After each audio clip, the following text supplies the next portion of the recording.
Hey, this is Gary C. I've got a little story to tell you here. Actually, it's a true story. And first, I want to say the Lord above has watched over me all these years and kept me alive. That's what I think about it. And you should never drink and drive, as I'm about to give you an idea of what happens. I think it was in the 70s. My dad had a 65 Ford Galaxy 500. Had a 352 4-barrel carburetor, automatic in the floor buckets. It's a real nice car, run good. And we lived a few miles out of town. Couldn't see no neighbors. And we was, let's see, there was my cousins, Buddy and Jeff, come up from Lexington, and they brought some guy with them, one of their friends. And I had my girlfriend there at the house, and my dad, and we was all a-drinking, and I don't know how long we'd been a-drinking, but we decided we needed some more cigarettes. And instead of going just a couple miles down the road to the little country store, where there was probably about 16 cents a pack, we had to go on the other side of town to a little city market, they called it, and had to go right through the middle of town to get there. Well, at the red light at the bank, the sidewalk kind of come out, and there was a little hump there.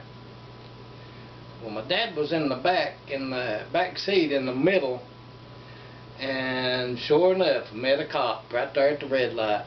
And when we went over that hump, we found out later my dad's head kind of dawdled a little bit. That's why he took off after us.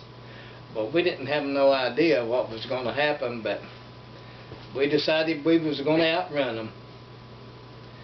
Now, there wasn't no big 4-lane 23. It was what's now called 321. It was kind of crooked here and there.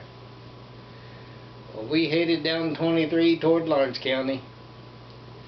Well, I decided I was going to stop in front of him and bust his radiator or something and make him quit chasing us. Well, I tried that, and I think he had better brakes than I did. That didn't work. I slowed down and let him catch up to me. And then I speeded up and went on, and a little later I slowed down again, and I tried to cut over and hit him in the side and knock him out of the road, and that didn't work either. So I thought, well, we just have to run off and leave him. Well, my foot felt like I couldn't pick it up. My girlfriend had her foot on top of mine trying to mash it harder. I said, it's to the floor. Well, we kept on. We'd get up.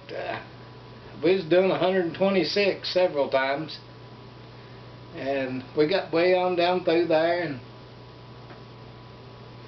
my dad said, if you're going to run off and leave them, go on. And like I said, we was doing 126. I said, it won't go no faster. That's all it'll do. Well, we kept on, and then we had the office time. And we got in Lawrence County, right there at the Lawrence County line, and there was a roadblock. I thought, well, boys, and I seen a little spot to the left, so I took it up on the side of the hill and back down in the road, and whizzed through the roadblock. But I had a really bad feeling, and just in a few seconds, I looked at my transmission was already starting to slip, and looked at my gas hand. It was empty. And I looked in my mirror, and now this was, you'd have to see it to believe it. This was just like in the movies. That sheriff, he actually had a machine gun, and he had a big tube backer, and you could see him spit a big string of juice and laid that machine gun right on top of the car. And I thought, well, boys, we got to stop. And I locked it up and just stuck my hands out the window. Well, now there was 6 of us in the car, and they found some marijuana seeds in the carpet, so they got us for that. And they took us all in separate cars, one in each cruiser. They wouldn't take us together. And well, they took us and locked us up, and the next morning, back then, they'd come and get you from jail and take you before what they called a police judge.